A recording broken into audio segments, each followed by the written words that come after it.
ಕನ್ನಡ ಪರ ಹೋರಾಟಕ್ಕೆ ಇಳಿದು ಸತತ 18 ವರ್ಷ ಆಯಿತು. ರಾಜಿ ಇಲ್ಲದ ಹೋರಾಟಗಳನ್ನೇ ಮಾಡ್ಕೊತ ಬಂದಿದ್ದೀವಿ. ಪಿ ಜಗನ್ನಾಥ್ ಅಂತೇಳಿ ಇವತ್ತು ಮಹಾನಗರ ಪಾಲಿಕೆ ಸದಸ್ಯರಿದ್ದಾರೆ. ಅವರು ನನ್ನನ್ನು ಕರ್ಕೊಂಡ್ಬಂದು ಕನ್ನಡ ಶಾಲನ್ನು ಹಾಕಿದ್ದಾರೆ.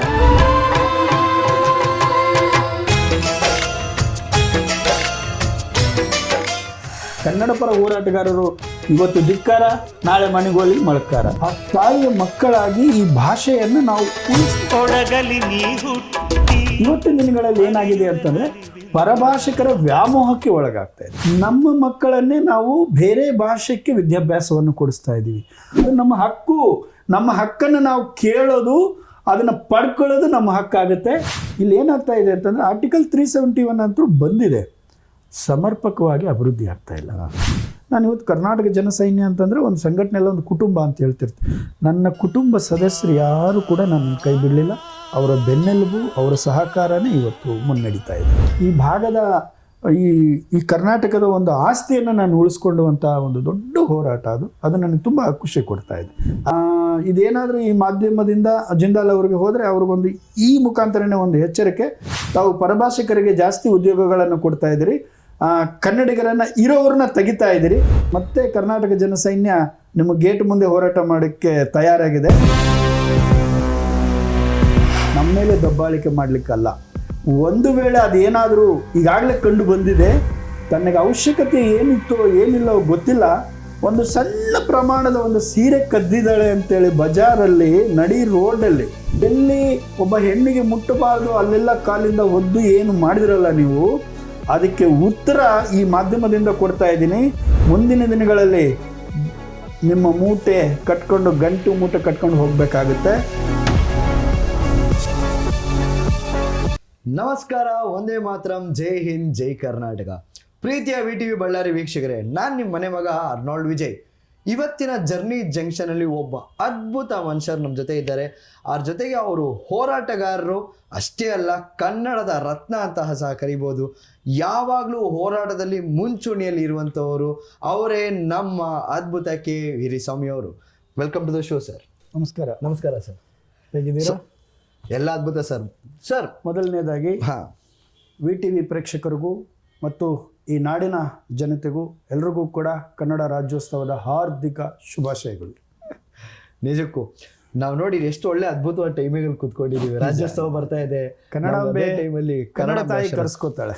ನಿಜವಾಗ್ಲು ಆ ತಾಯಿ ಆಶೀರ್ವಾದ ಇಲ್ಲ ಅಂದ್ರೆ ನಮ್ಮ ಕನ್ನಡದ ಮಕ್ಕಳು ಕಣ್ಮರೆಯಾಗಿ ಹೋಯ್ತಿದ್ರೇನು ಅಲ್ವಾ? ನಿಮ್ಮಂಥ ಹೋರಾಟಗಾರರು ಇರುವ ಕಾರಣ ಅದು ಎಷ್ಟೋ ಸಮಸ್ಯೆಗಳಿಗೆ, ಬಗೆಹರಿದಷ್ಟು ಸಮಸ್ಯೆಗಳಿಗೆ ನೀವುಗಳು ನ್ಯಾಯ ಕೊಡಿಸ್ತಾ ಬರ್ತಾ ಇದ್ದೀರಾ. ಸರ್, ಈ ಹೋರಾಟ ಅನ್ನೋದು ನಿಮಗೆ ಯಾವಾಗಿಂದ ಶುರು ಆಯಿತು? ನಾವು ಕನ್ನಡ ಪರ ಹೋರಾಟಕ್ಕೆ ಇಳಿದು ಸತತ 18 ವರ್ಷ ಆಯಿತು.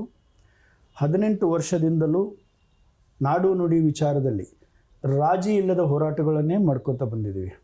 18 ವರ್ಷದ ಹಿಂದೆ ನಾನೊಬ್ಬ ಉದ್ಯಮಿ.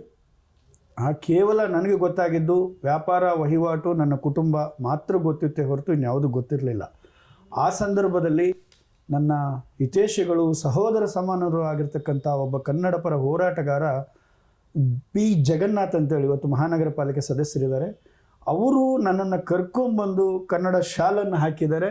ಇವತ್ತು ಅವರ ಆಶೀರ್ವಾದ, ಅವರ ಮತ್ತು ಒಂದು ಮಾರ್ಗದರ್ಶನದಿಂದ ನಾನು ಇವತ್ತು ಇಲ್ಲಿವರೆಗೆ ಬಂದು ತಮ್ಮ ಮುಂದೆ ಕೂತಿದ್ದೀನಿ.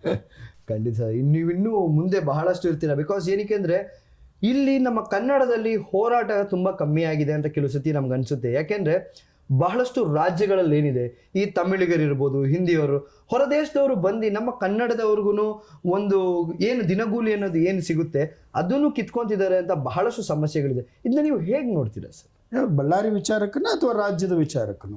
ಸರ್, ಬಳ್ಳಾರಿಯಲ್ಲೂ ನಡೆದಿದೆ. ನಿಮ್ಮ APMCಲಿ ನಾನೇನೆ ನೋಡಿ ಸ್ವಾಮಿನ ವಿರೋಧಿಗೆ ಅಂತ ನಾನು ನೋಡ್ಕೊಂಡ್ ಬಂದಿದ್ದೀನಿ. ಅದಕ್ಕೆ ನೀವು ಇವಾಗ ನಾವೇ ಹೇಳೋ ಬದಲು ಇವಾಗ ನಾವು ಪಿನ್ ಪಾಯಿಂಟ್ ಮಾಡಿ ಕೇಳಿದ್ವಿ ಅಂತ ಆಗುತ್ತಲ್ಲ. ಸೊ ಅದಕ್ಕೆ ರಾಜ್ಯದಲ್ಲಿ ನಡೀತಿರೋದೇ ಇದು. ಖಂಡಿತವಾಗ್ಲೂ ಇದು ಇಂದಿನ ಸಮಸ್ಯೆ ಅಲ್ಲ, ಹೌದು, ಇವತ್ತಿನ ಸಮಸ್ಯೆ ಆಗಿಲ್ಲ. ಇದು ಹಿಂದಲಿಂದ ಇರ್ತಕ್ಕಂಥ ಬರ್ತಿಕ್ಕಂಥವ್ರು. ನಮಗೆ ಬಹಳ ಗಂಭೀರವಾಗಿ ನಾವು ಆಲೋಚನೆ ಮಾಡಬೇಕಾಗಿರೋದು ಏನು ಅಂತಂದರೆ, ನಮ್ಮ ಭಾಷೆಯನ್ನು ಬೆಳೆಸೋ ಅವಶ್ಯಕತೆ ನಮಗಿಲ್ಲ. ಯಾಕೆಂತಂದರೆ ನಮ್ಮ ಭಾಷೆ ಭಾಳ ಶ್ರೀಮಂತಿಕ ಭಾಷೆ. ಆದರೆ ಆ ತಾಯಿಯ ಮಕ್ಕಳಾಗಿ ಈ ಭಾಷೆಯನ್ನು ನಾವು ಉಳಿಸ್ಕೊಂಡು ಹೋದರೆ ಸಾಕು ಅನ್ನಪ್ಪ ಮಟ್ಟಕ್ಕಿದ್ವಿ. ಇವತ್ತಿನ ದಿನಗಳಲ್ಲಿ ಏನಾಗಿದೆ ಅಂತಂದರೆ ಪರಭಾಷಿಕರ ವ್ಯಾಮೋಹಕ್ಕೆ ಒಳಗಾಗ್ತಾ ಇದ್ದೀವಿ. ನಮ್ಮ ಮಕ್ಕಳನ್ನೇ ನಾವು ಬೇರೆ ಭಾಷೆಗೆ ವಿದ್ಯಾಭ್ಯಾಸವನ್ನು ಕೊಡಿಸ್ತಾ ಇದ್ದೀವಿ. ಅದೇ ರೀತಿಯಲ್ಲಿ ನಮ್ಮ ಮನೆಯಲ್ಲಿ, ನಮ್ಮ ಕಾರ್ಖಾನೆಗಳಲ್ಲಿ ಯಾವುದೇ ಸಣ್ಣ ಉದ್ಯಮ ಆಗಿರ್ಬೋದು, ಅದು ದೊಡ್ಡ ಕೈಗಾರಿಕೆ ಪ್ರದೇಶಗಳಾಗಿರ್ಬೋದು, ಅಲ್ಲಿ ಬೇರೆ ಭಾಷಿಕರನ್ನು ಕರ್ಕೊಂಬಂದು ಕೂಡಿಸ್ಕೊತಾ ಇದ್ದೀವಿ.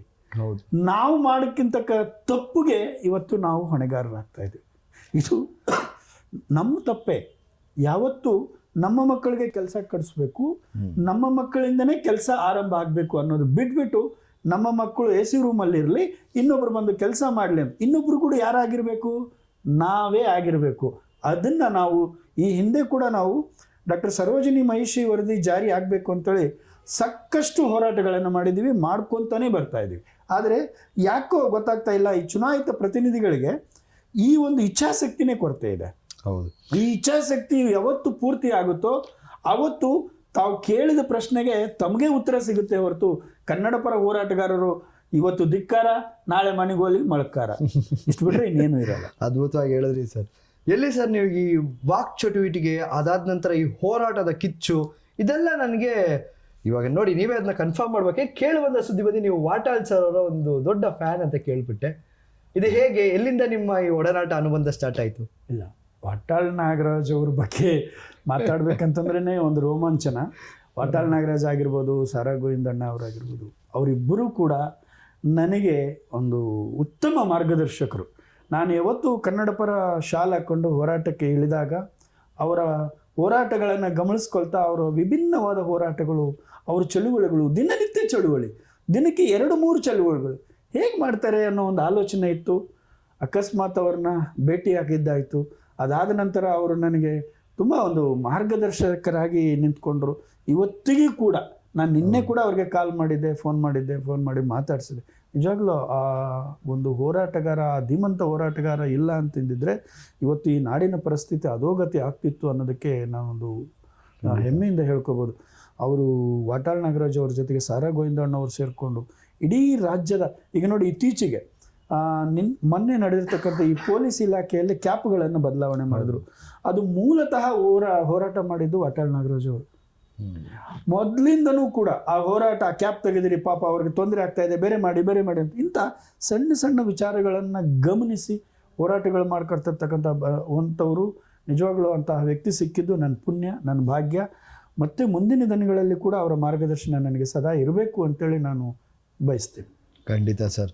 ಸರ್, ಇದರಲ್ಲಿ ನಿಮ್ದು ಒಂದು ಅಬ್ಸರ್ವ್ ಏನು ಮಾಡಿದೆ ನಾನು ಅಂದರೆ, ಕನ್ನಡಿಗರಿಗೋಸ್ಕರ ಒಂದು ಸಣ್ಣದಾಗಿ ಏನಾದ್ರು ಒಂದು ತೊಂದರೆ ಆದ್ರೂ ನೀವು ಮುಂದೆ ಬಂದಿರ್ತೀರಾ. ಇವಾಗ ನೀವು ಕೊಟ್ಟಿದ್ದ ಎಕ್ಸಾಂಪಲ್ ಒಂದು ಕ್ಯಾಪ್ ವಿಷಯನೇ ಇರ್ಬೋದು, ಅದನ್ನು ಸಹ ಗಮನ ಇಟ್ಟು ಅದನ್ನು ಒಂದು ತೊಂದರೆ ಆಗುತ್ತೆ, ಬಹಳಷ್ಟು ಜನ ಇದನ್ನ ಅನುಭವಿಸ್ತಾರೆ, ಅವ್ರಿಗೆ ಮಾತಾಡೋರು ಅವ್ರಿಗೆ ನ್ಯಾಯ ಸಿಗಲ್ಲ, ಅದಕ್ಕೋಸ್ಕರನೂ ಹೋರಾಟ ಮಾಡ್ತೀರಿ. ಇದಕ್ಕೆ ಪ್ರತಿಫಲ ಹೇಗೆಲ್ಲ ಸಿಕ್ಕಿದೆ? ಇಲ್ಲ, ಹೋರಾಟ ಅನ್ನೋದು ನಮ್ಮ ಹಿರಿಯರು ಒಂದು ಮಾತು ಹೇಳಿದ್ರು ನನಗೆ. ಹೋರಾಟ ಅನ್ನೋದು ಲೆನ್ಸ್ ಹೋರಾಟ ಆಗಬಾರ್ದು, ಸೆನ್ಸ್ ಹೋರಾಟ ಆಗಬೇಕು ಅಂತ. ಈ ಲೆನ್ಸ್ ಹೋರಾಟ ಏನಾಗುತ್ತೆ ಅಂತಂದರೆ, ನಮ್ಮ ಹಿರಿಯರು ಹೇಳ್ಕೊಟ್ಟಿರೋದು ಮಾತಿದೆ, ಮತ್ತೆ ಹೇಳ್ತಾ ಇದ್ದೀನಿ. ಈ ಲೆನ್ಸ್ ಹೋರಾಟ ಏನಾಗುತ್ತೆ ಅಂತಂದರೆ, ಇವತ್ತು ಬರ್ತೀವಿ, ಆ ಒಂದು ಮಾಹಿತಿಯನ್ನು ತಗೊಳ್ತೀವಿ, ಏನು ಒಂದು ಅದು ಸಂಬಂಧಪಟ್ಟ ಅಧಿಕಾರಿಗಳಿಗೆ ಮನವಿ ಪತ್ರವನ್ನು ಕೊಡ್ತೀವಿ, ಬೆಳಗ್ಗೆ ಯಾವ ಪತ್ರಿಕೆಯಲ್ಲಿ ಬರುತ್ತೆ ಅಂತೇಳಿ, ಯಾವ ಮೊಬೈಲಲ್ಲಿ ಏನು ಶೂಟ್ ಮಾಡಿದ್ದೀರಾ ಅಂತೇಳಿ ಹೋಗ್ತೀವಿ. ಇದು ಲೆನ್ಸ್ ಹೋರಾಟಗಾರ. ಸೆನ್ಸ್ ಹೋರಾಟಗಾರ ಮಾಡುವ ಕೆಲಸ ಏನು ಗೊತ್ತಾ? ಇವತ್ತು ಮನವಿ ಪತ್ರ ಕೊಟ್ಟರೆ ಅದಕ್ಕೊಂದು ಕಾಲಾವಕಾಶ ಕೊಟ್ಟು ಮತ್ತೆ ಅದನ್ನೇ ಬೆನ್ನತ್ತೋದು. ಕರೆಕ್ಟ್. ಬೆನ್ನತ್ತಿ ಅದಾಗವರೆಗೂ ಬಿಡೋದಿಲ್ಲ. ಅದು ನಮ್ಮ ಹಕ್ಕು. ನಮ್ಮ ಹಕ್ಕನ್ನು ನಾವು ಕೇಳೋದು, ಅದನ್ನು ಪಡ್ಕೊಳ್ಳೋದು ನಮ್ಮ ಹಕ್ಕಾಗುತ್ತೆ. ಅವತ್ತು ನಾವು ಸೆನ್ಸ್ ಹೋರಾಟಗಾರರಾಗ್ತೀವಿ. ಹೀಗಾಗ್ಬಿಟ್ಟು ನಾವು ಯಶಸ್ವಿ ಹೋರಾಟಗಳನ್ನು ಸಾಕಷ್ಟು ಕಂಡಿದ್ದೀನಿ ಹೊರತು ಇಲ್ಲಿವರೆಗೆ 18 ವರ್ಷದ ಸುದೀರ್ಘ ಹೋರಾಟಗಳಲ್ಲಿ ಏನೋ ಒಂದು ಬೆರಳೆಣಿಕೆ ಹೋರಾಟಗಳು ಹಿನ್ನಡೆ ಆಗಿರ್ಬೋದೇ ಹೊರತು ಅದು ಅಧಿಕಾರಿಗಳ ಮತ್ತು ಚುನಾಯಿತ ಪ್ರತಿನಿಧಿಗಳ ಇಚ್ಛಾಶಕ್ತಿ ಕೊರತೆಯಿಂದ ಆಗಿರಬೇಕೇ ಹೊರತು ಹೋರಾಟದ ವೈಫಲ್ಯ ಅಂತೂ ಅಲ್ಲ. ಇನ್ನು ಉಳಿದ ಎಲ್ಲ ಹೋರಾಟಗಳನ್ನು ಯಶಸ್ವಿ ಕಂಡಿದ್ದೀವಿ. Super sir. ಇವಾಗ ನಿಮಗೆ ಹೋರಾಟದಲ್ಲೇ ಯಾವಾಗಲೂ ನೀವು ತೊಡಗಿಸ್ಕೊಂಡಿರ್ತೀರಾ. ಇವಾಗ ಭಾಳಷ್ಟು ಹೋರಾಟಗಾರರಿಗೆ ಏನು ಮೊದಲನೇ ಸವಾಲು ಎದುರಿಸುತ್ತೆ ಅಂದರೆ ಸ್ವಂತ ಮನೆ. ಅವರ ಮನೆಯಿಂದ ಅವರು ಹೋರಾಟಕ್ಕೆ ಹೊರಡ್ತಾರೆ, ಇಲ್ಲ ನಾವು ಒಂದು ಹೋರಾಟಕ್ಕೆ ಹೋಗ್ತಾ ಇದ್ದೀನಿ ಅಂದ್ರೂ ಭಾಳಷ್ಟು ಹಿಂದೇಟ್ ಆಗ್ತಾರೆ. ಅವ್ರಿಗೆ ಒಂದು ಹುಮ್ಮಸ್ ಅನ್ನೋದು ಕೊಡಲ್ಲ, ಭಯಭ್ರಾಂತರಾಗಿರ್ತಾರೆ, ಅವ್ರಿಗೆ ಗಾಬರಿ ಜಾಸ್ತಿ ಇರುತ್ತೆ. ಬಟ್ ಇದು ಟೋಟಲ್ ಆಪೋಸಿಟ್ ಆಗಿದೆ ನಿಮ್ಮ ಕಡೆ. ನೀವೊಂದು ಹೋರಾಟಕ್ಕೆ ಹೋಗ್ತೀರಾ ಅಂದರೆ ನಿಮ್ಮ ಫ್ಯಾಮಿಲಿಯವರು ಒಂಥರ ನಾವು ಒಂಥರ ಬಾಹುಬಲಿನ ರೆಡಿ ಮಾಡಿ ಕಳಿಸ್ಕೊಡ್ತಾರಲ್ಲ ತಿಲಕ ಇಟ್ಟು, ಹಾಗೆ ಒಂಥರ ರೆಡಿ ಮಾಡಿ ನಿಮ್ಮನ್ನ ಕಳಿಸ್. ಆ ಪ್ರೀತಿ ಆ ವಿಶ್ವಾಸ ಎಲ್ಲಿ ಯಾವಾಗಿಂದ? ನೋಡಿ, ಒಂದು ಹಕ್ಕಿಗೆ ಒಂದು ಗೂಡಲ್ಲಿ ಒಂದೇ ಜಾತಿ ಹಕ್ಕಿಗಳು ಸೇರ್ತವೆ. ಹಾಗೆ ನನ್ನ ಕುಟುಂಬನೂ ಹಾಗೆ. ನನ್ನ ಶ್ರೀಮತಿ ಆಗಿರ್ಬೋದು, ನನ್ನ ಮಗ ಆಗಿರ್ಬೋದು, ಹಿಂದೆ ನಮ್ಮ ತಂದೆ ತಾಯಿಗಳು, ಪ್ರತಿಯೊಬ್ಬರು ಕೂಡ, ಎಲ್ಲರೂ ಕೂಡ ಈ ನಾಡಿನ ಚಿಂತನೆ ಇರ್ತಕ್ಕಂಥವ್ರು. ಅವರು ಕಡುಬಡವರಾಗಿದ್ದರೂ ಕೂಡ, ನಾವು ಕಡು ಬಡತನದಿಂದ ಬಂದಿದ್ದರೂ ಕೂಡ ನಾಡಿನ ಬಗ್ಗೆ, ಸಮಾಜ ಸೇವೆಗೆ ಅತ್ಯಂತ ಪ್ರೀತಿ ಪಾತ್ರರು ಅವರು. ಅವರು ನಮ್ಗೆ ಹೇಳಿಕೊಟ್ಟಿರೋ ಮಾರ್ಗದರ್ಶನ ಏನು ಅಂತಂದರೆ, ಈ ಸಮಾಜ ನಮಗೆಲ್ಲವೂ ಕೊಡ್ತಾ ಇದೆ, ನಾವು ಈ ಸಮಾಜಕ್ಕೆ ಏನು ಕೊಡಬೇಕು ಅನ್ನೋದನ್ನು ಒಂದು ಆಲೋಚನೆ ಮಾಡಬೇಕು ಅನ್ನೋ ಒಂದು ಸೂತ್ರದಿಂದ ನಾವು ಮುಂದೆ ಬಂದಿರತಕ್ಕಂಥವ್ರು. ಹೀಗಾಗ್ಬಿಟ್ಟು ನಾವು ಯಾವುದೇ ಒಂದು ಹೋರಾಟಕ್ಕೆ ಹೋಗ್ತಾ ಇದ್ದೀವಿ ಅಂತಂದರೆ ಧೈರ್ಯದಿಂದ ಹೋಗ್ಬರ್ರಿ, ಆದರೆ ಕೈ ಶುದ್ಧ ಇರಲಿ, ಬಾಯಿ ಶುದ್ಧ ಇರಲಿ ಅಂತೇಳಿ 2 ಮಾತುಗಳನ್ನು ಹೇಳಿ ಕಳಿಸ್ತಾರೆ. ಅದೇ ನನಗೆ ವಿಜಯ ಸಂಕೇತ. ಸೂಪರ್. ಸೊ ಏನಾಗುತ್ತೆ ಅಂದರೆ ಸರ್, ಹಂಗಾರೆ ಫ್ಯಾಮ್ಲಿನೇ ಒಂದು ಬೆನ್ನೆಲುಬಾಗಿ ನಿಂತಿದ್ದಾಗ ಮುಂದೆ ಎಷ್ಟೇ ಬಂದರೂ ಒಂದು ಹೆದರಿಸಿಂದೆ ಅದನ್ನು ಹೊಡ್ಕೊಂಡು ಮುಂದೆ ದಾಟ್ತಾ ಇರ್ಬೋದಲ್ವಾ? ಈ ಥರ ಹಲವಾರು ಹೋರಾಟಗಾರರು ಮುಂದೆ ಇವಾಗ ಏನು ಬರ್ತಾ ಇದ್ದಾರೆ, ಆಲ್ರೆಡಿ ನಮ್ಮ ಜೊತೆಗಿದ್ದಾರೆ, ಅವರು ಹಲವಷ್ಟು ಅವರ ಫ್ಯಾಮಿಲಿ ತೊಂದರೆಯಿಂದ ಬಹಳಷ್ಟು ಕುಗ್ಗಿ ಹೋಗಿರ್ತಾರೆ. ಆ ಥರ ಕುಗ್ಗಿದವ್ರಿಗೆ ನೀವೇನಾದ್ರು 1-2 ಮಾತು ಹೇಳೋಕ್ಕಾಗುತ್ತಾ? ಇಲ್ಲ, ಹೋರಾಟ ಅಂತಂದಾಗ ಕುಗ್ಗೋ ಅವಶ್ಯಕತೆ ಯಾರಿಗೂ ಇಲ್ಲ. ಯಾಕೆಂತಂದರೆ ಸಂವಿಧಾನದ ಚೌಕಟ್ಟಿನಲ್ಲಿ ನಾವು ಹೋರಾಟಗಳನ್ನು ಮಾಡ್ಕೊತ ಬಂದರೆ ಯಾವುದೇ ತೊಂದರೆಗಳನ್ನು ಆಗೋದಿಲ್ಲ. ಸಂವಿಧಾನ ಚೌಕಟ್ಟನ್ನು ಬಿಟ್ಟು ನಾವು ಹೋರಾಟಗಳನ್ನು ಮಾಡಿದಾಗ ನಮಗೆ ಅಲ್ಪ ಮಟ್ಟಿಗೆ ಏನಾದರೂ ತೊಂದರೆಗಳಾಗ್ತವೆ. ಆ ತೊಂದರೆಗಳನ್ನು ಮುಂದೆ ಹೇಗೆ ಸರಿಪಡಿಸ್ಕೋಬೇಕು ಅನ್ನೋ ಒಂದು ನಿಟ್ಟಿನಲ್ಲಿ ನೀವು ಮುನ್ನುಗ್ಗಿ, ಏನೂ ಆಗೋದಿಲ್ಲ. ಸಂವಿಧಾನ ಇವತ್ತು ನಮಗೆಲ್ಲವನ್ನು ಕೊಟ್ಟಿದೆ. ನಮ್ಮ ಹಕ್ಕನ್ನು ಕೇಳಲಿಕ್ಕೆ ನಮಗೆ ಹಕ್ಕಿದೆ. ಅದು ಯಾವ ರೀತಿ ಕೇಳಬೇಕು ಅನ್ನೋದು ಮೊದಲು ತಿಳ್ಕೋಬೇಕು. ಪ್ರತಿಯೊಬ್ಬ ಹೋರಾಟಗಾರ ಇವತ್ತು ಬಸ್ಸಿಗೆ ಕಲ್ಲು ಹೊಡೆದಿದ ತಕ್ಷಣ ಹೋರಾಟ ಆಗಲ್ಲ, ಟೈರಿಗೆ ಬೆಂಕಿ ಹಚ್ಚಿದ ತಕ್ಷಣ ಹೋರಾಟ ಆಗಲ್ಲ. ಆದರೆ ಅವು ಯಾವುದೂ ಮಾಡಲಾರ್ದಂಗೆ ಹೋರಾಟ ಯಶಸ್ವಿ ಮಾಡೋದು ಇದೆಯಲ್ಲ, ಕಾನೂನು ಚೌಕಟ್ಟಿನಲ್ಲಿ ಹೋರಾಟ ಮಾಡಬೇಕು ಅನ್ನೋದು ನನ್ನ ಒಂದು ಮಾರ್ಗದರ್ಶನ. Beautiful sir. ಇವಾಗ ನೀವು 18 ವರ್ಷದಿಂದ ಹೋರಾಟ ಮಾಡ್ಕೊಂಡು ಬಂದಿದ್ದೀರಾ, ಕನ್ನಡ ಪರವಾಗಿ ಸದಾ ನಿಂತಿದ್ದೀರಾ. ನಿಮ್ಮ ಬಾಲ್ಯದ ಕನಸು ಏನಾಗಿತ್ತು? ನನ್ನ ಒಂದು ಬಾಲ್ಯದ ಕನಸು ವಿದ್ಯಾಭ್ಯಾಸ ತುಂಬ ಕಮ್ಮಿನೇ ಆಯಿತು. ಆ ಸಂದರ್ಭದಲ್ಲಿ ನನಗೆ 2 ಗುರಿಗಳನ್ನು ಹೊತ್ತಿದ್ದೆ ನಾನು. ಒಂದು ಸಿವಿಲ್ ಇಂಜಿನಿಯರ್ ಆಗಬೇಕು ಅನ್ನೋದು ಒಂದು ಕನಸು, ಇಲ್ಲ ಒಂದು ದೇಹ ದೃಢ ಭಗವಂತ ಸರಿಯಾಗಿ ಕೊಟ್ಟರೆ ಒಂದು ಸೈನಿಕನಾಗಿ ದೇಶಕ್ಕೆ ಕೆಲಸ ಮಾಡಬೇಕು ಅನ್ನೋ ಒಂದು ಆಸೆನೂ ನನಗಿತ್ತು. ಆದರೆ ಈ ದೇಹ ದೃಢನೂ ಕಮ್ಮಿ ಆಯಿತು. ಆ ಸಂದರ್ಭದಲ್ಲಿ ಸ್ವಲ್ಪ ಅನಾರೋಗ್ಯದ ಪಾಲಾಗಿದ್ದೆ ಚಿಕ್ಕ ಮಗು ಇದ್ದಾಗ, ವಿದ್ಯಾಭ್ಯಾಸ ಸಮಯದಲ್ಲೇ. ಹಾಗೆಯೇ ಆ ಇಂಜಿನಿಯರಿಂಗೂ ಪೂರ್ತಿ ಮಾಡಲಿಕ್ಕೆ ಆಗಲಿಲ್ಲ. 2 ಆಗಿಲ್ಲ. ಆದರೆ ನನ್ನಷ್ಟಿಗೆ ನಾನು ಏನು ಮಾಡ್ಕೋಬೋದು ಅನ್ನೋ ಒಂದು ತಿಳಿದು ಮೊದಲು ನಾನು ಪ್ರಾರಂಭ ಮಾಡೋದು ಕುಕ್ಕಟೋದ್ಯಮ. ನಮ್ಮ ಹಿರಿಯ ಅಣ್ಣನ ಒಂದು ಮಾರ್ಗದರ್ಶನದಿಂದ ಕುಕ್ಕಟೋದ್ಯಮದಲ್ಲಿ ಪ್ರಾರಂಭ ಮಾಡಿದೆ. ಅಲ್ಲಿಂದ ಬೇರೆ ಬೇರೆ ರೂಪಕ್ಕೆ ಬಂದ್ಬಿಟ್ಟು ಒಂದು ವ್ಯವಹಾರ ಮಾಡ್ಕೊತ ಜೀವನ ನಡೆಸ್ತಾ ಇದ್ದಾಗ ಕನ್ನಡಾಂಬೆ ಶಾಲ್ ಬಂದು ನನ್ನ ಹೆಗಲ ಮೇಲೆ ಕೂತ್ಕೊಂತು. ಇವತ್ತು ನಾನು ನನ್ನ ಕುಟುಂಬದ ಜೊತೆಗೆ, ನನ್ನ ವ್ಯವಹಾರದ ಜೊತೆಗೆ, ನನ್ನ ಕಾಯಕವ ಜೊತೆಗೆ ನಾನು ಹೋರಾಟಗಳನ್ನು ಮಾಡ್ತಾ ಇದ್ದೀನಿ ಹೊರತು ನಾನು ಇವತ್ತಿಗೂ ನನ್ನ ಕಾಯಕವನ್ನು ಬಿಟ್ಟಿಲ್ಲ.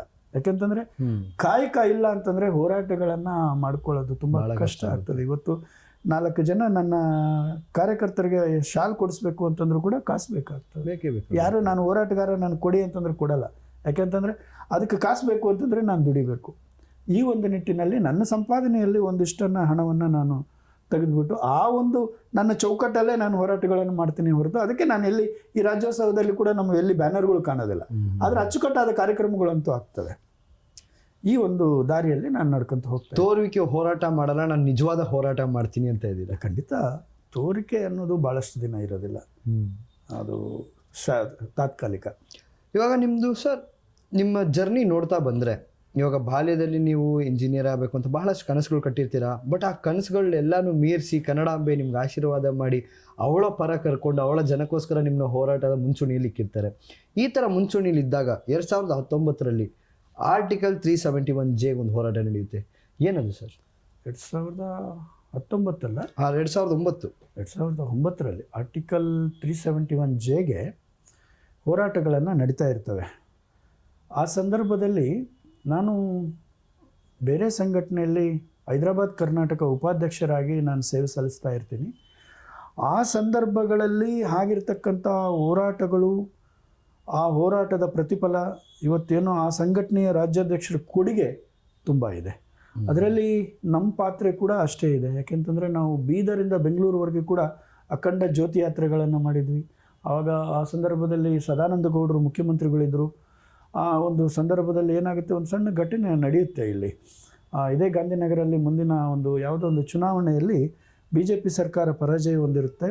ಆ ಸಂದರ್ಭದಲ್ಲಿ ಆ ಮುಖ್ಯಮಂತ್ರಿಗಳು ಅಲ್ಲಿಗೆ ಬಂದ್ಬಿಟ್ಟು ಆ ಕಾರ್ಯಕರ್ತರನ್ನ ಸಮಾಧಾನ ಮಾಡುವಂಥ ಒಂದು ಕಾರ್ಯಕ್ರಮ ಇಟ್ಕೊಂಡಿರ್ತಾರೆ. ಅಲ್ಲಿ ನಾವೇನು ಮಾಡಿಬಿಡ್ತೀವಿ, ಒಂದು 100 ಕಾರ್ಯಕರ್ತರನ್ನ ಕರ್ಕೊಂಡು ಒಂದು ಮನವಿ ಪತ್ರವನ್ನು ಕೊಡ್ಲಿಕ್ಕೆ ಹೋಗ್ತೀವಿ. ಆದರೆ ಅಲ್ಲಿ ಭದ್ರತೆ ವೈಫಲ್ಯದಿಂದ ನಮ್ಮ ಮನವಿ ಪತ್ರವನ್ನು ಅವರು ಸ್ವೀಕರಿಸೋದಿಲ್ಲ. ಆ ಸಂದರ್ಭದಲ್ಲಿ ನಾವೇನು ಮಾಡ್ತೀವಿ ಅಂತಂದರೆ, ಆ ಮುಖ್ಯಮಂತ್ರಿ ಕಾರ್ಗೆ ಅಡ್ಡ ನಿಂತ್ಕೊಂಡ್ಬಿಟ್ಟು ಅಡ್ಡ ಹಾಕಿಬಿಟ್ಟು ಏನೋ ಮಾಡ್ತೀವಿ, ಅದು ಏನೋ ಆಗುತ್ತೆ. ಆದರೆ SH ದೊರೆಸ್ವಾಮಿಯವರು ಮತ್ತು ವಾಟಾಳ್ ನಾಗರಾಜ್ ಅವರ ಆಶೀರ್ವಾದ, ಅವರ ಒಂದು ಬೆಂಬಲದಿಂದ ಅಲ್ಲಿಂದ ಆ ಸಮಸ್ಯೆಯಿಂದ ಆಚೆ ಬಂದ್ಬಿಟ್ಟು ಮತ್ತೆ ಆ ಹೋರಾಟಗಳನ್ನು ಮಾಡ್ತೀವಿ. ಆದರೆ ಸಂತೋಷ ಏನಂತಂದರೆ, ಅದು ನಾವೇನು ಬೀದರು, ರಾಯಚೂರು, ಯಾದಗಿರಿ, ಕೊಪ್ಪಳ ಇವೆಲ್ಲ ಒಂದೊಂದು ಜಿಲ್ಲೆ ಒಂದೊಂದು ತಿಂಗಳಲ್ಲಿ ಬಂದ್ ಮಾಡ್ಕೊತ ಬಂದಿರ್ತೀವಿ ಆ ರಾಜ್ಯಾಧ್ಯಕ್ಷರ ಒಂದು ನೇತೃತ್ವದಲ್ಲಿ. ಬಳ್ಳಾರಿ ಬಂದ್ಗೆ ಕರೆ ಕೊಟ್ಟಿರ್ತೀವಿ. ಆ ಒಂದು ಸದನದಲ್ಲಿ ಡೆಲ್ಲಿಯಲ್ಲಿ ಅದೊಂದು ಸಕ್ಸಸ್ ಆಗುತ್ತೆ. ಆ ಒಂದು ಸಂದರ್ಭ ಇವತ್ತು ಆ ಒಂದು ಹೋರಾಟದ ಪ್ರತಿಫಲ ಇವತ್ತು ಸಾಕಷ್ಟು ವಿದ್ಯಾರ್ಥಿಗಳು ಪಡ್ಕೊಳ್ತಾ ಇದ್ದಾರೆ. ಅದನ್ನು ಈ ಭಾಗದ ವಿದ್ಯಾರ್ಥಿಗಳಿಗೆ ತುಂಬ ಅನುಕೂಲ ಆಗಿದೆ, ಅಭಿವೃದ್ಧಿಗೂ ಕೂಡ ಅನುಕೂಲ ಆಗಿದೆ. ಆದರೆ ಇಲ್ಲಿ ಏನಾಗ್ತಾ ಇದೆ ಅಂತಂದರೆ, ಆರ್ಟಿಕಲ್ 371 ಅಂತೂ ಬಂದಿದೆ, ಸಮರ್ಪಕವಾಗಿ ಅಭಿವೃದ್ಧಿ ಆಗ್ತಾ ಇಲ್ಲ. ಓಕೆ, ಅದು ಚುನಾಯಿತ ಪ್ರತಿನಿಧಿಗಳ ಇಚ್ಛಾಶಕ್ತಿಯ ಕೊರತೆ. ಅದನ್ನು ಸರಿಯಾಗಿ ಸಮರ್ಪಕವಾಗಿ ಬಳಸಿದ್ರೆ ನಿಜವಾಗ್ಲೂ ಅವತ್ತು ಆರ್ಟಿಕಲ್ 371 ಹೈದರಾಬಾದ್ ಕರ್ನಾಟಕ, ಇವತ್ತೇನು ನಾವು ಕಲ್ಯಾಣ ಕರ್ನಾಟಕ ಅಂತ ಕರಿತೀವಿ, ಸಮಗ್ರವಾಗಿ ಅಭಿವೃದ್ಧಿ ಆಗುತ್ತೆ. ಅಷ್ಟೊಂದು ಅನುದಾನ ಇದೆ, ಬಳಸ್ಕೊಳ್ಳೋಕೆ ಇವ್ರು ತಯಾರಿಲ್ಲ. ಸೊ ರಾಜಕೀಯದ ಜಿದ್ದಾಜಿದ್ದಿಯಿಂದ ನಮ್ಮ ಕನ್ನಡದವರಿಗೆ ಎಲ್ಲೋ ಒಂದು ಚೂರು ಹಿಂದೇಟಾಯ್ತಾ ಇದೆ ಅಂತೀರಾ? ಖಂಡಿತವಾಗ್ಲೂ ರಾಜಕೀಯ ಜಿದ್ದಾಜಿದ್ದಿಂದ ಕನ್ನಡಿಗರಿಗೆ ಅಲ್ಲ, ಕರ್ನಾಟಕದ ಪ್ರತಿ ಗ್ರಾಮದ ಮೂಲಭೂತ ಸೌಲಭ್ಯಗಳಿಗೂ ಕೂಡ ಕೊರತೆ ಇದೆ ಇವತ್ತು. ಅದು ಯಾವುದೇ ಪಕ್ಷ ಆಗಿರ್ಬೋದು, ನೇರ ಮಾತು. ಓಕೆ, ಸೊ ಇದನ್ನು ನಾವಿವಾಗ ಯಾವ ಒಂದು ನಿಟ್ಟಿನಲ್ಲಿ ಇದನ್ನ ತಗೊಬೇಕಾಗುತ್ತೆ? ಬಿಕಾಸ್ ಏನಾಗುತ್ತೆ ಅಂದರೆ, ಅವ್ರು ರಾಜಕೀಯದವರು ಯಾವಾಗಲೂ ನಾವು ಜನಕ್ಕಾಗಿ ಅಂತ ಹೇಳ್ಕೊಂಬರ್ತಾರೆ, ಆದರೆ ಜನಗೋಸ್ಕರ ನೀವು ನಿಂತಿರ್ತೀರ. ಅಲ್ಲಿ ಅವ್ರಿಗೆ ಏನೇ ಒಂದು ಹೆಚ್ಚು ಕಡಿಮೆ ಆದರೂ ನೀವು ನಿಮ್ಮ ಧ್ವನಿಯನ್ನು ಫಸ್ಟ್ ಎತ್ತಿರ್ತೀರ. ಅವ್ರಿಗೆ ಜನರ ಧ್ವನಿಯನ್ನು ರಾಜಕೀಯದ ತನಕ ಮುಟ್ಟಿಸುವ ಪ್ರಯತ್ನವನ್ನು ನೀವು ಮಾಡ್ಕೊಂಡು ಬಂದಿರ್ತೀರ. ಸೊ ಇವಾಗ ಜನಕ್ಕೆ ಅದು ಏನು ತಾನೇ ಕ್ಲಾರಿಟಿ ತೊಗೊಬೇಕು? ಅವ್ರ ಪಾಪ ಅವ್ರಿಗೆ ಕಷ್ಟಗಳನ್ನ ತೊಗೊಂಡು ಸಮಸ್ಯೆ ನಿಮ್ಮ ಹತ್ರ ಬಂದರೆ ಒಂದು ಸೊಲ್ಯೂಷನ್ ಸಿಗುತ್ತಾ? ಇಲ್ಲ ಅವ್ರು ಬಂದು ರಾಜಕೀಯದವ್ರಿಗೆ ಇವಾಗ ಓಟ್ ಹಾಕಿ ಅವರಂತೂ ಕೇಳೋಕ್ಕಾಗಲ್ಲ, ಬಟ್ ಏನು ತಾನೇ ಜನ ಮಾಡಬೇಕು ಅಂತ? ಇಲ್ಲಿ ಏನು ಮಾಡಲಿಕ್ಕೆ ಸಾಧ್ಯ ಇಲ್ಲ. ವ್ಯವಸ್ಥೆ ಆಗಿದೆ, ವ್ಯವಸ್ಥೆ ಬದಲಾವಣೆ ಆಗಬೇಕು ಅಂತಂದರೆ ಮೊದಲು ಮತ ಚಲಾಯಿಸುವವರು ಕೈ ಚಾಚುವುದನ್ನು ಬಿಡಬೇಕಿಲ್ಲ. ಅವತ್ತು ಮಾತ್ರ ಅವ್ರಿಗೆ ಕೇಳೋ ಹಕ್ಕಿದೆ. ಒಂದು. ಎರಡನೇದು, ಪ್ರತಿ ಗ್ರಾಮ ಪ್ರತಿ ಮನೆಯಲ್ಲಿ ಕೂಡ ನನ್ನ ಹಕ್ಕನ್ನು ನಾನು ಪಡ್ಕೋಬೇಕಲ್ಲ ಅನ್ನೋ ಒಂದು ಪರಿಜ್ಞಾನ ಬರಬೇಕಾಗುತ್ತೆ. ಯಾರೋ ಹೋರಾಟಗಾರರಿದ್ದಾರೆ, ಅವ್ರು ಕೇಳ್ತಾರೆ ಬಿಡಿ, ನಾವು ಅವ್ರ ಹತ್ರ ಹೇಳ್ಕೊಳ್ಳೋಣ, ನಮಗೆ ಧ್ವನಿ ಇಲ್ಲ ಅನ್ನೋದಲ್ಲ. ಇಲ್ಲಿ ಪ್ರತಿಯೊಬ್ಬರಿಗೂ ನಮ್ಮ ಸಂವಿಧಾನ ಬಾಬಾ ಸಾಹೇಬ್ ಅಂಬೇಡ್ಕರ್ ಅವರು ಪ್ರತಿಯೊಬ್ಬರಿಗೂ ಹಕ್ಕನ್ನು ಕೊಟ್ಟಿದ್ದಾನೆ, ಅದನ್ನು ನಾವು ಉಪಯೋಗಿಸ್ಕೊಳ್ತಾ ಇಲ್ಲ ಅನ್ನೋದು ನನ್ನ ವಾದ. ಓಕೆ, ಯಾವತ್ತು ನಾವು ನಮ್ಮ ಹಕ್ಕನ್ನು ನಾವು ಉಪಯೋಗಿಸ್ಕೊಳ್ತೀವಿ ಅವತ್ತು ಕನ್ನಡಪರ ಸಂಘಟನೆಗಳೆಲ್ಲ, ಯಾವ ಸಂಘ ಸಂಸ್ಥೆಗಳದ್ದು ಕೆಲಸ ಇಲ್ಲ. ನನ್ನ ವಾದನೆ ಇದು. ಯಾಕೆ ಹುಟ್ಕೊಂಡ್ಬರ್ಬೇಕು ಕನ್ನಡಪರ ಸಂಘಟನೆಗಳು? ಯಾಕೆ ಹುಟ್ಕೋಬೇಕು ಕಾರ್ಮಿಕ ಸಂಘಟನೆಗಳು? ಯಾಕೆ ಹುಟ್ಕೋಬೇಕು ರೈತಪರ ಸಂಘಟನೆಗಳು? ಎಲ್ಲ ಸಂಘಟನೆಗಳನ್ನು ಹುಟ್ಕೊಳ್ಬರೋ ಅವಶ್ಯಕತೆನೇ ಇಲ್ಲ. ಪ್ರತಿಯೊಬ್ಬ ಓಟ್ ಹಾಕಿರುವ ನಾಗರಿಕ ತನ್ನ ಹಕ್ಕನ್ನು ತಾನು ಪಡ್ಕೊಳ್ಳೋದ್ರಲ್ಲಿ ಧ್ವನಿ ಆಗಬೇಕು ಅನ್ನೋದೇ ನನ್ನ ಉದ್ದೇಶ. ಒಳ್ಳೆ ಉದ್ದೇಶ ಸರ್, ಖಂಡಿತ. ಬಟ್ ನಮ್ಮ ಕನ್ನಡದ ಜನರು ಅವರು ಬಹಳ ಚುರುಕಿದ್ದಾರೆ. ಮೋಸ್ಟ್ ನಮ್ಮ ಇಂಟರ್ವ್ಯೂ ನೋಡಿದ ನಂತರ ಅವರು ಚುರುಕೆದ್ದೊಳ್ತಾರೆ. ಎದ್ದೇಳ್ಬೇಕಾಗುತ್ತೆ, ಖಂಡಿತ ಎದ್ದೇಳ್ಬೇಕಾಗುತ್ತೆ. ಯಾಕೆಂತಂದ್ರೆ ನಾವು ಕಟ್ಟಿರ್ತಕ್ಕಂಥ ತೆರಿಗೆಯಲ್ಲಿ ಈ ವ್ಯವಸ್ಥೆ ನಡೆಯುತ್ತೆ. ಆಡಳಿತ ಆಗಿರ್ಬೋದು, ಚುನಾಯಿತ ಪ್ರತಿನಿಧಿಗಳಾಗಿರ್ಬೋದು, ನಾವೆಲ್ಲರೂ ದುಡಿದು ನಮ್ಮ ಹಣವನ್ನ ತೆರಿಗೆ ಕಟ್ಟಿದ ರೂಪದಲ್ಲೇನೆ ಈ ವ್ಯವಸ್ಥೆ ನಡೆಯುತ್ತೆ ಹೊರತು ಯಾರು ಕೂಡ ಮುದ್ರಣ ಮಾಡಿ ಆಡಳಿತ ನಡೆಸ್ತಾ ಇಲ್ಲ. ಇದು ತಿಳ್ಕೋಬೇಕಾಗಿತ್ತು ಪ್ರತಿಯೊಬ್ಬ ಪ್ರಜೆ. ನಿಜ. ಅದನ್ನ ನಾನು ಕಟ್ಟಿರೋ ತೆರಿಗೆಗೆ ನನಗೆ ಸಿಗಬೇಕಾಗಿರೋ ಹಕ್ಕುಗಳನ್ನು ನಾನು ಪ್ರಶ್ನೆ ಮಾಡಿದಾಗ ಯಾರೂ ಅವಶ್ಯಕತೆ ಇಲ್ಲ. ಚುನಾಯಿತ ಪ್ರತಿನಿಧಿ ಕೂಡ ಅವತ್ತು ಸೇವಕನಾಗಿ ಕೆಲಸ ಮಾಡ್ತಾನೆ ಹೊರತು ಒಬ್ಬ ನಾಯಕನಾಗಿ ಅಲ್ಲ. ಇಲ್ಲಿ ನಾಯಕನಾಗಿ ಕೆಲಸ ಮಾಡೋಕ್ಕೂ ಸೇವಕನಾಗಿ ಕೆಲಸ ಮಾಡೋಕ್ಕೂ ತುಂಬ ವ್ಯತ್ಯಾಸ ಇದೆ. ಒಬ್ಬ ಸೇವಕನಾಗಿ ನೇಮಕ ಆಗಬೇಕೇ ಹೊರತು ಒಬ್ಬ ನಾಯಕನಾಗಿ ನೇಮಕ ಆಗಿ ಚುನಾಯಿತ ಪ್ರತಿನಿಧಿ ಅನ್ನಿಸ್ಕೊಳ್ಳೋದಲ್ಲ. ಒಳ್ಳೆ ಮಾತದು. ಏನಕ್ಕೆ ಒಬ್ಬ ಸೇವಕನಾಗಿ ಅವನು ಪ್ರತಿನಿಧಿಯಾಗಿ ಅವ್ನು ಬಂದ್ರೇನೆ ಜನಗಳ ಸೇವೆ ಮಾಡ್ಕೊಂಡಿರಕ್ಕಾಗೋದು. ನಾಯಕತ್ವ ಬಂದ್ರೆ ಅವ್ರ ನಾಯಕತ್ವ ಅವ್ರ ಪಾಡಿಗೆ ಅವ್ರು ಕೂತ್ಕೊಂಡ್ಬಿಡ್ತಾರೆ, ಪಾಪ ಕೆಳಗಿನ ಜನ ಕಷ್ಟಪಡ್ತಾರೆ. ಹಾಗಂತೇಳಿ ನಾನು ಈ ರಾಜ್ಯದ ಎಲ್ಲಾರನ್ನೂ ಕೂಡ ನಾನು ಲೀಡರ್ ಆಗಿದ್ದಾರೆ ಅಂತ ಹೇಳಕ್ಕಾಗಲ್ಲ. ಸಾಕಷ್ಟು ಜನ ಸೇವಕರಾಗಿ ಕೂಡ ಕೆಲಸ ಮಾಡ್ತಾ ಇದ್ದಾರೆ. ಇಲ್ಲಿ ಮಾಡ್ತಾ ಇರೋದ್ರಿಂದನೇ ಅಲ್ಪ ಸ್ವಲ್ಪ ಈ ರಾಜ್ಯದಲ್ಲಿ ಇನ್ನೂ ಉಳಿದಿದೆ. ಇಲ್ಲ ಅಂತಂದ್ರೆ ದಿನನಿತ್ಯ ಹೋರಾಟಗಳು ದಂಗೆಗಳು ಎಷ್ಟಾಗ್ತಿದ್ವು ಏನೋ ಗೊತ್ತಾಗ್ಲಿಲ್ಲ. ಕೆಲವೊಂದು ಜನ ಸೇವಕರಾಗಿ ಕೆಲಸ ಮಾಡ್ತಾ ಇದ್ದಾರೆ. ಸರಿ ಸರ್, ಇವಾಗ ನಿಮ್ಮ ಜೀವನದಲ್ಲಿ ಬಹಳ ದುಃಖಕರ ಸಂಗತಿ, ಇಲ್ಲ ನನಗಿದು ಮರೆಯೋಕ್ಕೆ ಆಗಲ್ಲ, ನಮ್ಮ ಜೀವನದಲ್ಲಿ ನಡೆದ ಒಂದು ಘಟನೆ ಅನ್ನೋದು ಇರುತ್ತಲ್ಲ, ಆ ಒಂದು ಘಟನೆಯಿಂದ ನಮ್ಮ ಮನಸ್ಸಿರ್ಬೋದು, ನಮ್ಮ ಒಂದು ಗುರಿ ಇರ್ಬೋದು, ಎಲ್ಲ ಬದಲಾವಣೆ ಆಗಿರುತ್ತೆ. ಆ ಥರ ಏನು ಘಟನೆ ನಡೆದಿದೆ? ಅದು ನನ್ನ ತಾಯಿ 2010 ಇದೇ ನವೆಂಬರ್ 24ನೇ ತಾರೀಕು ಅವರು ಕಣ್ಣು ಮುಚ್ಚಿದ್ರು. ಬಹುಶಃ ಅವರಿದ್ದಿದ್ರೆ ಈ ಯರಸ್ವಾಮಿಗೆ ಮತ್ತಷ್ಟು ಶಕ್ತಿ ಇರ್ತಿತ್ತು. ನನಗೆ ನನ್ನ ತಾಯಿಯೇ ಗುರು, ನನ್ನ ತಾಯಿಯೇ ದೈವ, ಸರ್ವಸ್ವ ನನ್ನ ತಾಯಿನೇ. ಹೇಳೋಕ್ಕಾಗ್ತಾ ಇಲ್ಲ. ಅವರಿದ್ದಿದ್ರೆ ಇನ್ನಷ್ಟು ನಾನು ಅವರ ಸಂತೋಷವನ್ನು ನೋಡಿ, ಅಂದರೆ ಇವತ್ತು ಯಾವ ತಂದೆ ತಾಯಿ ಕೂಡ ತನ್ನ ಮಗ ಒಂದು ಉತ್ತಮ ಸ್ಥಾನದಲ್ಲಿ ಅಂತಂದರೆ, ಸ್ಥಾನ ಅಂತಂದರೆ ಯಾವುದೋ ಒಂದು ಲೀಡರ್ಶಿಪ್ ಅಲ್ಲ ನಾನು ಹೇಳೋದು, ಒಬ್ಬ ಉತ್ತಮ ಸೇವಕನಾಗಿ ಈ ನಾಡಿಗೆ ಸೇವೆ ಮಾಡ್ತಿದ್ದಾಗ ತಂದೆ ತಾಯಿಯಲ್ಲಿ ಕಾಣುವಂಥ ಆನಂದ ಇದೆಯಲ್ಲ, ಅದು ನಮಗೆ ಎನರ್ಜಿ ಬೂಸ್ಟ್ ಆಗುತ್ತೆ. ಸೊ ಇವತ್ತು ಆ ತಾಯಿ ಎಲ್ಲೂ ಹೋಗಿಲ್ಲ, ನನ್ನ ಹೃದಯದಲ್ಲಿದೆ. ಖಂಡಿತ ಆ ತಾಯಿ ನಿಮ್ಮನ್ನು ನೋಡ್ತಾ ಇರ್ತಾರೆ, ಇನ್ನೂ ಹೆಮ್ಮೆಯಿಂದ ನೋಡ್ತಾ ಇರ್ತಾರೆ, ನನ್ನ ಮಗ ಇನ್ನೂ ಎಷ್ಟೆಲ್ಲ ಅದ್ಭುತವಾದ ಸೇವೆಗಳು ಮಾಡ್ತಾ ಇದ್ದಾನೆ ಅಂತ. ಖಂಡಿತ ಆ ತಾಯಿ ನಿಮ್ಮ ಜೊತೆಗೆ ಇದ್ದೇ ಇರ್ತಾರೆ ಸರ್. ಸೊ ಅದಾದ ನಂತರ ನಿಮ್ಮ ಬೆನ್ನೆಲುಬಾಗಿ ನಿಂತವರು? ಖಂಡಿತ ಇಡೀ ನನ್ನ ಕುಟುಂಬ, ಕೊನೆಗೂ ನನ್ನ ಮಗ ಸಮೇತ. ನಾನು ಈಗಲೂ ಕೂಡ ಒಂದು ಮಾಧ್ಯಮದಲ್ಲಿ ನನ್ನ ಒಂದು ಇದು ಪ್ರತ್ಯೇಕ ಇದು ಇದೆ ಅಂತಂದರೆ ಅವ್ರು ಹೇಳಿದ್ದಷ್ಟೇ, ಒಳ್ಳೆಯದಾಗಲಿ, ಈ ನಾಡಿಗೆ ಒಳ್ಳೆಯ ಸಂದೇಶವನ್ನು ಕೊಡುವಂಥ ಮಾತುಗಳು ನಿನ್ನಲ್ಲಿ ಬರಲಿ ಅಂತ ಹೇಳಿ ಕಳಿಸಿತ್ತು. ಅದು ನನ್ನ ಖುಷಿ. Super sir. ಜೊತೆಗೆ ಇಡೀ ನನ್ನ ತಂಡ, ನನ್ನ ತಂಡನ ನಾನು ನೆನೆಸ್ಕೊಳ್ಳೇಬೇಕಾಗುತ್ತೆ. ಕುಟುಂಬ ಎಷ್ಟು ನನಗೆ ಸಹಕಾರ ಕೊಟ್ಟಿದೆಯೋ, ನನ್ನ ತಂಡ ಯಾವುದೇ ಅಪೇಕ್ಷೆ ಇಲ್ಲದೆ 18 ವರ್ಷಗಳ ಹಿಂದೆಲ್ಲೂ ಏನು ಕಾರ್ಯಕರ್ತರಿದ್ದಾರೆ ಇವತ್ತು ಅದೇ ಕಾರ್ಯಕರ್ತರಿದ್ದಾರೆ. ಬಹುಶಃ ಯಾವ ಸಂಘಟನೆಯಲ್ಲಿ ನೋಡ್ಲಿಕ್ಕೆ ಸಾಧ್ಯವಿಲ್ಲ. 1 ವರ್ಷ 2 ವರ್ಷ ಇರ್ತಾರೆ, ಅಥವಾ ತಿಂಗಳೇ ಇರ್ತಾರೆ, ಬೇರೆ ಸಂಘಟನೆಗೆ ಹೋಗ್ಬಿಟ್ಟು ಬೇರೆ ಅದಕ್ಕಿಂತ ಉತ್ತಮವಾದ ಸ್ಥಾನಗಳನ್ನು ಪಡ್ಕೊಂಡು ಹೋಗ್ತಾ ಇರ್ತಾರೆ. ಆದರೆ ನನ್ನ ಸಂಘಟನೆಯಲ್ಲಿ ಇರ್ತಕ್ಕಂಥ ನನ್ನ ಕಾರ್ಯಕರ್ತರು, ನನ್ನ ಸಹೋದರರು, ನಾನು ಇವತ್ತು ಕರ್ನಾಟಕ ಜನಸೈನ್ಯ ಅಂತಂದರೆ ಒಂದು ಸಂಘಟನೆಯಲ್ಲಿ ಒಂದು ಕುಟುಂಬ ಅಂತ ಹೇಳ್ತಿರ್ತೀನಿ.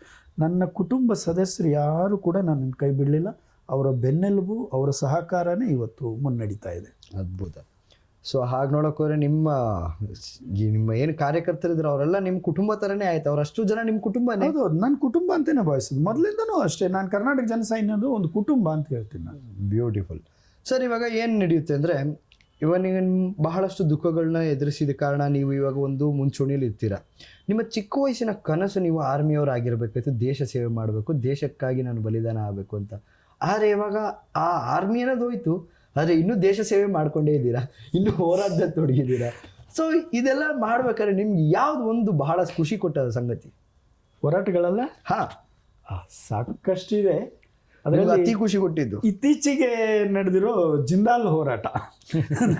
4 ವರ್ಷದ ಹಿಂದೆ ನಾವೇನೋ ಒಂದು ಜಿಂದಾಲ್ ಹೋರಾಟವನ್ನು ಕೈಗೊಂಡ್ವಿ.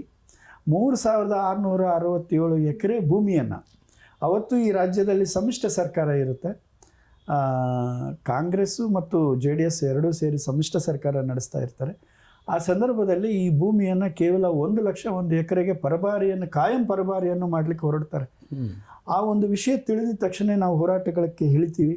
ಅದಕ್ಕೆ ನಮ್ಮ ಸನ್ಮಾನ್ಯ ಶ್ರೀ ವಾಟಾಳ್ ನಾಗರಾಜ್ ಅವರು, ಸಾರೋಗೋವಿಂದ ಆಗಿರ್ಬೋದು, ವಿವಿಧ ಕನ್ನಡಪರ ಸಂಘಟನೆಗಳು ಎಲ್ಲರೂ ಕೂಡ ನಮ್ಮ ಹೋರಾಟಕ್ಕೆ ಬೆಂಬಲವನ್ನು ಕೊಡ್ತಾರೆ. ಆ ಹೋರಾಟ ಯಶಸ್ವಿ ಸಣ್ಣದಲ್ಲ, ಯಾಕೆಂತಂದರೆ ದೊಡ್ಡ ಮಟ್ಟದ ಹೋರಾಟ. ಆ 3667 ಎಕರೆ ಭೂಮಿ ಅಂತಂದರೆ ಅಲ್ಲಿ ಊಹೆಗೆ ಮೀರಿ ಲೆಕ್ಕಾಚಾರ ಇರುತ್ತೆ. ಅದನ್ನು ನಾವು ನಿಂದಿರಿಸ್ಕೊಂಡಿದ್ದು, ಈ ಭಾಗದ ಈ ಕರ್ನಾಟಕದ ಒಂದು ಆಸ್ತಿಯನ್ನು ನಾನು ಉಳಿಸ್ಕೊಳ್ಳುವಂಥ ಒಂದು ದೊಡ್ಡ ಹೋರಾಟ ಅದು ನನಗೆ ತುಂಬ ಖುಷಿ ಕೊಡ್ತಾ ಇದೆ. ಆದರೆ ಇನ್ನೂ ಇದೆ ಬ್ಯಾಲೆನ್ಸ್, ಸ್ವಲ್ಪ ಇದೆ. ಜಿಂದಾಲ್ ಅವ್ರಿಗೆ ಸ್ವಲ್ಪ ಬ್ಯಾಲೆನ್ಸ್ ಇದೆ. ಇದೇನಾದರೂ ಈ ಮಾಧ್ಯಮದಿಂದ ಜಿಂದಾಲ್ ಅವರಿಗೆ ಹೋದರೆ ಅವ್ರಿಗೊಂದು ಈ ಮುಖಾಂತರನೇ ಒಂದು ಎಚ್ಚರಿಕೆ, ತಾವು ಪರಭಾಷಿಕರಿಗೆ ಜಾಸ್ತಿ ಉದ್ಯೋಗಗಳನ್ನು ಕೊಡ್ತಾ ಇದ್ದೀರಿ, ಕನ್ನಡಿಗರನ್ನು ಇರೋವ್ರನ್ನ ತೆಗಿತಾ ಇದ್ದೀರಿ, ಮತ್ತೆ ಕರ್ನಾಟಕ ಜನಸೈನ್ಯ ನಿಮ್ಮ ಗೇಟ್ ಮುಂದೆ ಹೋರಾಟ ಮಾಡೋಕ್ಕೆ ತಯಾರಾಗಿದೆ, ಸ್ವಲ್ಪ ನೋಡ್ಕೊಳ್ಳಿ. ನೇರ ನುಡಿಯಲ್ಲಿ ಡೈರೆಕ್ಟ್ ಆಗಿ ವಾರ್ನಿಂಗ್ ಕೊಟ್ಬಿಟ್ರಿ ನೀವು. ವಾರ್ನಿಂಗ್ ಅಲ್ಲ, ಇದು ನನ್ನ ಹಕ್ಕು. ಖಂಡಿತ ವಾರ್ನಿಂಗ್ ಕೊಡ್ಲಿಕ್ಕೆ ನಾನು ಯಾರು? ಕನ್ನಡದವರು ಅವ್ರ ಹಕ್ಕನ್ನ ಕೇಳಲಿಲ್ಲ ಅಂದ್ರೆ ನಮ್ಗೆ ಯಾರು ನಮ್ಮ ಹಕ್ಕನ್ನು ತಗೊಬಂದ್ ಕೊಡಲ್ಲ. ನನ್ನ ಹಕ್ಕನ್ನು ಬಾಯ್ ಬಿಟ್ಟೆ ಕೇಳಬೇಕು. ನನ್ನ ಹಕ್ಕನ್ನು ನಾನು ಕೇಳ್ತೀನಿ. ನಿಜ. ಸೊ ಇವಾಗ ನಿಮಗೆ ಇಷ್ಟೆಲ್ಲ ಡೈರೆಕ್ಟಾಗಿ ವಾರ್ನಿಂಗ್ ಬಿಡಿ, ನೀವು ಇರೋದಿದೆ, ನೀವು ಫೇಮಸ್ ಆಗಿರೋದೇ ಈ ಥರ ಮುಂದೆ ನುಗ್ಗಿ ಡೈರೆಕ್ಟಾಗಿ ಮಾತಾಡ್ತೀರಾ ಅಂದ್ಬಿಟ್ಟೆ. ಬಟ್ ಸರ್ ಏನಾಗುತ್ತೆ ಅಂದರೆ, ಇವಾಗ ನೀವು ಇಷ್ಟೆಲ್ಲ ಮಾಡ್ಬೇಕಾದ್ರೆ ನಿಮಗೆ ರಾಜಕೀಯದ ಒತ್ತಡಗಳು ಇಲ್ಲ ಬೇರೆ ಕಾಣದ ಕೈಗಳ ಒತ್ತಡಗಳು ಅಂತ ಕರಿತೀವಿ ನಾವು ಕೆಲವು, ಈ ಥರ ಒತ್ತಡಗಳು ಯಾವುದು ನಿಮಗೆ ಬಂದಿಲ್ವಾ? ಸಾಕಷ್ಟು ಬಂದಿರ್ತವೆ. ಅದನ್ನೇ ಹೇಗೆ ಎದುರಿಸ್ತೀರಾ? ಸಾಕಷ್ಟು ಬಂದಿರ್ತವೆ. ಹೆಂಗಿರ್ತವೆ ಅಂತಂದರೆ, ಇವತ್ತು ನಾವೇನಾದರೂ ಒಂದು ಹೋರಾಟ ಮಾಡೋಕ್ಕೆ ಹೋಗ್ಬಿಟ್ರೆ ಅಲ್ಲಿ ಫೋನ್ಗಳು ಬರ್ತವೆ. ನಾವೇನು ಮಾಡ್ತೀವಿ ಅಂತಂದರೆ, ಹೋರಾಟ ಆದಮೇಲೆ ಫೋನ್ ಸ್ವೀಕರಿಸ್ತೀವಿ. ಅದಾದಮೇಲೆ ಒಂದಿಷ್ಟು ಮಾಮೂಲಿ, ಇದು ಬಳ್ಳಾರಿ, ಈ ಹಿಂದೆ ರಿಪಬ್ಲಿಕ್ ಬಳ್ಳಾರಿ ಆಗಿತ್ತು, ಈಗಲೂ ಒಂದು ರೀತಿ ಬಳ್ಳಾರಿ. ಹೋರಾಟಗಾರರಿಗೆ ತಪ್ಪಿದ್ದಲ್ಲ, ಆದರೆ ಹೋರಾಟಗಾರರು ಎಲ್ಲದನ್ನ ಪ್ರೀತಿಯಿಂದ ಸ್ವೀಕರಿಸ್ತೀವಿ ಹೊರತು ದ್ವೇಷದಿಂದ ಅಲ್ಲ. ಅವ್ರ ವಾರ್ನಿಂಗನ್ನು ನಾವು ಪ್ರೀತಿಯಿಂದನೇ ಸ್ವೀಕರಿಸೋದು. ಇವಾಗ ನಿಮ್ಮ ಜೀವನದಲ್ಲಿ ಪ್ರೇರಣೆ ಕೊಟ್ಟಿದ್ದು ವಾಟಾಳ್ ನಾಗರಾಜ್ ಸರ್ ಇರ್ತಾರೆ, ಅವ್ರ ಜೊತೆಗೆ ಬೆಂಬಲಿಗರಿರ್ತಾರೆ, ಇವರೆಲ್ಲ ನಿಮ್ಮನ್ನ ಪ್ರೇರಣೆ ಕೊಟ್ಟು ಇವಾಗ ಇಲ್ಲಿ ತಗದೆ. ಮುಂದಿನ ನಿಮ್ಮ ಗುರಿ ಏನಿದೆ? ನಿಮ್ಮದೇ ಆದಂಥ ನನ್ನ ಗುರಿ ಒಂದಿದೆ, ಇದನ್ನು ನಾನು ಸಾಧಿಸ್ತೀನಿ ಅನ್ನೋದು ಒಂದು ಇದ್ದೇ ಇರುತ್ತೆ. ಅದು ಏನಿರ್ಬೋದು? ಇದೆ ಆರ್ಟಿಕಲ್ 371 ಜೊತೆಗೆ ಇವತ್ತೇನು ನಾವು ಆರ್ಟಿಕಲ್ 371 ಏನು ಬಂದ ಮೇಲೆ ಈ ಭಾಗದ ಜನತೆ ಏನು ಅದನ್ನು ಲಾಭ ಪಡ್ಕೊಳ್ತಾ ಇದ್ದಾರೆ ವಿದ್ಯಾರ್ಥಿಗಳು, ಅದೇ ರೀತಿ ನನ್ನ ನೆಲದ ಉದ್ಯೋಗ ನನ್ನ ಹಕ್ಕು, ಅದು ಪ್ರಮುಖವಾಗಿ ಆಗಬೇಕಾಗಿ ಡಾಕ್ಟರ್ ಮಹರ್ಷಿ ವರದಿ, ಸರೋಜಿನಿ ಮಹಿಷಿ ವರದಿ ಜಾರಿ ಆಗಬೇಕು ಅನ್ನೋದೇ ನನ್ನ ಉದ್ದೇಶ. 70-80% ಕನ್ನಡಿಗರಿಗೆ ಉದ್ಯೋಗ ಸಿಗಬೇಕು. ಅದು ನಮ್ಮ ಪ್ರಮುಖ ಹೋರಾಟ ಆಗುತ್ತೆ ಇನ್ನು ಮೇಲೆ. ಪ್ರತಿ ಹಂತದಲ್ಲಿ ಕೂಡ ಈ ಹಿಂದೆ ನಾವು ಗಾಂಧಿ ಜಯಂತಿ ಎಂದು ಪ್ರತಿ ಗ್ರಾಮಗಳಲ್ಲಿ, ಪ್ರತಿ ಜಿಲ್ಲೆ, ಪ್ರತಿ ತಾಲೂಕುಗಳಲ್ಲಿ ನಮ್ಮ ಸಂಘಟನೆಯಿಂದ ಆ ಒಂದು ದಿನದಂದು ನಾವು ಏಕಕಾಲಕ್ಕೆ ಹೋರಾಟಗಳನ್ನು ರೂಪಿಸಿದ್ವಿ. ಆದರೆ ಕೆಲವೊಂದು ಕಾರಣಾಂತರಗಳಿಂದ ಆ ಹೋರಾಟವನ್ನು ಸ್ವಲ್ಪ ಮಟ್ಟಿಗೆ ನಾವು ಇದರಿಂದ ತಗೊಂಡಿದ್ವಿ. ಆದರೆ ಮುಂದಿನ ದಿನಗಳಲ್ಲಿ ಅದು ಆಗಲ್ಲ. ನಮ್ಮ ಉದ್ಯೋಗ ನಮ್ಮ ಹಕ್ಕು ಅನ್ನೋ ಒಂದು ಇದರಿಂದ ನಾವು ಮುಂದಕ್ಕೆ ಹೋಗ್ತೀವಿ. ಸರ್, ಇವಾಗ ನಿಮ್ಮದು ಆಲ್ರೆಡಿ ನಿಮ್ಮ ವರ್ಷದ ದಿನನಿತ್ಯ ನಿಮ್ಮದೇ ಆದ ಒಂದು ಪ್ರಾಕ್ಟೀಸ್ ಆಗಿರುತ್ತೆ, ನಿಮ್ಮದೇ ಒಂದು ಶೆಡ್ಯೂಲ್ ಹಾಕ್ಕೊಂಡಿರ್ತೀರ. ಬಟ್ ಇವಾಗ ಈ ಸಂದರ್ಭದಲ್ಲಿ ನಿಮ್ಮ ದಿನಶೈಲಿ ಹೇಗಿರುತ್ತೆ? ನಂದೇನು ಆ ರೀತಿ ದಿನಶೈಲಿ, ಆ VIP ಮೇಂಟೆನೆನ್ಸು ಏನೂ ಇರಲ್ಲ. ಬೆಳಗ್ಗೆ ಎದ್ದರೆ ಭಗವಂತನ ಒಂದು ಸ್ಮರಣೆ, ಆ ಪ್ರಕೃತಿ ಕಾರ್ಯಚಟುವಟಿಕೆಗಳು, ತದನಂತರ ಹೋರಾಟ, ಕಾಯಕ ಇಷ್ಟೇ ಇರ್ತೈತೆ ಹೊರತು ನಾನು ಶೆಡ್ಯೂಲ್ ಹಾಕ್ಕೊಂಡು ಮಾಡೋಷ್ಟು ದೊಡ್ಡವನು ಆಗಿಲ್ಲ, ಆಗೋದು ಇಲ್ಲ. ಈ ನಾಡಿಗೆ ಸೇವಕನಾಗಿರ್ತೀನಿ ಹೊರತು ನಾಯಕನಾಗಿ ಅಂತೂ ಆಗಲಿಕ್ಕೆ ನಾನು ಸಾಧ್ಯವೇ ಇಲ್ಲ. ಬಟ್ ನೀವು ಆಲ್ರೆಡಿ ಬಹಳಷ್ಟು ಜನಕ್ಕೆ ನಾಯಕನಾಗಿ ಗುರುತಿಸ್ಕೊಂಡೇ ಇರ್ತೀರಾ, because you are also leader. ನೀವು ಒಬ್ರು ಲೀಡರ್ ಆಗಿರ್ತೀರಾ. ಇಲ್ಲ ಹೌದು, ನೀವು ಒಪ್ಕೊಳ್ಳಲ್ಲ, ಅದು ನಿಮ್ಮ ದೊಡ್ಡ ಇರುತ್ತೆ. ನಾನು ಒಪ್ಕೋಬಾರ್ದು. ಯಾವತ್ತಿಗೂ ಕೂಡ ನಮ್ಮ ಹಂತದ ಏನು ಕಾರ್ಯಕರ್ತರು ಇರ್ತಾರೆ, ಅಭಿಮಾನಿಗಳಿರ್ತಾರೆ, ನಮ್ಮನ್ನು ಪ್ರೀತಿಸೋರು ಇರ್ತಾರೆ, ಗೌರವಿಸೋರು ಇರ್ತಾರೆ, ದ್ವೇಷಿಸೋರು ಇರ್ತಾರೆ. ಅದು ಅವ್ರವ್ರಿಗೆ ಬಿಟ್ಟ ವಿಚಾರ. ಆದರೆ ನಮ್ಮಲ್ಲಿ ನಮ್ಮ ಅಂತರಾತ್ಮ ಹೇಳ್ಬೇಕಾಗಿರೋದು, ನಾನು ಒಬ್ಬ ಮನುಷ್ಯ, ನಾನು ಈ ನಾಡಿಗೆ ಸೇವಕನಾಗೇ ಇರಬೇಕು ಅನ್ನೋದೇ ನಾವು ಇರಬೇಕು. ಯಾವತ್ತು ಇಲ್ಲಿ ನಾನು ನಾಯಕ ಅಂತ ಬಂದರೆ ಅವನು ನಾಲಾಯಕ ಅಂತ ನನ್ನ ಲೆಕ್ಕ. ಸೂಪರಾಗಿ ಹೇಳಿದ್ರಿ ನೀವು. ಬಟ್ ನಾಯಕ ಅನ್ನೋದ್ರ ಜೊತೆಗೆ ನಿಮಗೆ ನಾಯಕಕ್ಕಿಂತ ಕ್ಯಾಪ್ಟನ್ ಅನ್ನೋ ಒಂದು ಟರ್ಮ್ ಫೇಮಸ್ ಆಗಿರುತ್ತೆ. ನಮ್ಮ ಕ್ಯಾಪ್ಟನ್ ಮುಂದೆ ಬರ್ತಾರೆ, ಅವ್ರು ನಿಂತ್ಕೊಂಡಿದ್ರೆ ನಾವೆಲ್ಲರೂ ಮುಂದೆ ಬರ್ಬೋದು. ಅದು ಸಾಕಷ್ಟು ಬಾರಿ ಚರ್ಚೆ ಆಗ್ತಿರ್ತದೆ. ಯಾವತ್ತೂ ಕೂಡ ಇಂಜಿನ್ ಮುಖ್ಯ ಅಂತ ಅನ್ಕೋತಾರೆ. ಆದರೆ ಇಂಜಿನ್ ಹಿಂದೆ ಬೋಗಿಗಳು ಇಲ್ಲ ಅಂತಂದ್ರೆ ಬರೀ ಇಂಜಿನ್ ಹೋದ್ರೆ ಏನು ಉಪಯೋಗ ಇಲ್ಲ. ಬರೀ ಸೌಂಡ್ ಮಾಡ್ಕೊಂತ ಹೋದ್ರೆ ಏನು ಉಪಯೋಗ ಇಲ್ಲ. ಇಂಜಿನ್ ಹಿಂದೆ ಆ ಬೋಗಿಗಳಲ್ಲಿ ಎಷ್ಟು ಜನ ಕೂತಿದ್ದಾರೆ, ಎಷ್ಟು ಪ್ರಬಲವಾದ ವ್ಯಕ್ತಿಗಳು ಕೂತಿದ್ದಾರೆ ಅನ್ನೋದು ಬಹಳ ಮುಖ್ಯ. ಅದೇ ನನ್ನ ಹಿಂದೆ ಬರ್ತಕ್ಕಂಥ ಎಷ್ಟು ಪ್ರಬಲವಾದ ವ್ಯಕ್ತಿಗಳು, ವಿದ್ಯಾವಂತರು, ಬುದ್ಧಿವಂತರು, ಶಕ್ತಿವಂತರು, ಹೋರಾಟಗಾರರು, ಮಾನವೀಯತೆ ಇರ್ತಕ್ಕಂತಹ ವ್ಯಕ್ತಿಗಳು ಎಲ್ಲರೂ ಕೂಡ ನನ್ನ ಜೊತೆಗೆ ಹೋದಾಗ ಮಾತ್ರ ಆ ಇಂಜನ್ಗೆ, ಆ ರೈಲ್ಗೆ ಒಂದು ಬೆಲೆ ಬರುತ್ತೆ. ಹಾಗೆ ನಾನು ಮುಂದೆ ಹೋಗ್ತಾ ಇದ್ದೀನಿ ಅಷ್ಟೇ. ಹಿಂದೆ ತಳ್ತಾ ಇದ್ದಾರೆ, ನಾನು ಮುಂದಕ್ಕೆ ಹೋಗ್ತಾ ಇದ್ದೀನಿ. ಸೂಪರ್. ಸೊ ಹಾಗಾದರೆ ನೀವು ಒಪ್ಕೊಂಬಿಟ್ರಿ ನೀವು ಕ್ಯಾಪ್ಟನ್ ಅಂತ. ನನಗೆ ಹಾಗಾದರೆ ಈ ಪ್ರಶ್ನೆಗೆ ನೀವು ಸುಲಭವಾಗಿ ಉತ್ತರ ಕೊಡ್ಬೋದು. ನಿಮ್ಮ ಚಿಕ್ಕನ ವಯಸ್ಸಿಂದ ನಿಮಗೆ ಆಲ್ರೆಡಿ ನಿಮಗೆ ಆರ್ಮಿಗೆ ಹೋಗ್ಬೇಕು, ದೇಶಕ್ಕಾಗಿ ಮಡಿಬೇಕು, ಕ್ಯಾಪ್ಟನ್ ಆಗಿದ್ದೀರಲ್ಲ ಇವಾಗ. ಅಲ್ಲ, ಈಗ ನೋಡಿ, ಅಧಿಕೃತ ಅನ್ನೋದು ಖುಷಿ, ಅನಧಿಕೃತ ಅನ್ನೋದು ಅಲ್ಪ ಖುಷಿ. ಬಟ್ ನಿಮ್ಮ ಕನಸುಗಳು ಅಟ್ಲೀಸ್ಟ್ ಒಂದು ಚೂರು ಈಡೇರಿದೆ, ಒಂದು ಮನಸ್ತೃಪ್ತಿ ಅಂತೂ ಖಂಡಿತ ಇದ್ದೇ ಇರುತ್ತೆ. ಏನಕ್ಕೆ ಹೋರಾಟದಲ್ಲಿ ನೀವು ಇರ್ತೀರಾ, ಅಲ್ಪ ಮಟ್ಟಿಗೆ ತೃಪ್ತಿ ಇದೆ. ನಾನು ಅದನ್ನ ಹೇಳೋದು, ಅಲ್ಪ ಮಟ್ಟಿಗೆ ತೃಪ್ತಿ. ಇನ್ನು ಸಂಪೂರ್ಣ ಪರಿಪೂರ್ಣವಾಗಿ ತೃಪ್ತಿ ಅಂತೂ ನನಗಿಲ್ಲ. ಈ ನಾಡಸೇವೆ ಮಾಡ್ತಾ ಇದ್ದೀನಿ, ತೃಪ್ತಿ ಇದೆ ಅಂತ ಹೇಳಕ್ಕೆ, ನಾಡಸೇವೆ ಮಾಡ್ತಾ ಇದ್ದೀನಿ ತೃಪ್ತಿ ಇದೆ, ಅದೇ ಅಲ್ಪ ಮಟ್ಟಿಗೆ ತೃಪ್ತಿ ಇದೆ. ಇನ್ನಷ್ಟು ಆಗಬೇಕಾಗಿತ್ತು. ಈ ನಾಡಿಗೆ ಸೇವೆ ಕೂಡ ನಂದು ಇನ್ನಷ್ಟು ಕೊಡುಗೆ ಆಗಬೇಕಾಗಿತ್ತು. ಸೊ ನೀವಾಗ ನಿಮ್ಮ ಭವಿಷ್ಯದ ಯೋಜನೆಗಳಾದರೂ ಏನಿರುತ್ತೆ? ಇವಾಗ ನೀವು ನನಗೆ ಹೇಳ್ದಂಗೆ ಕನ್ನಡ ಪರ ನಿಂತ್ಕೊತೀನಿ, ಏನಿದ್ರು ಕನ್ನಡದವರಿಗೆ ಕೆಲಸ ಸಿಗಬೇಕು, ಅದರ ಪರ ನಾನು ಹೋರಾಟ ಮಾಡ್ತೀನಿ.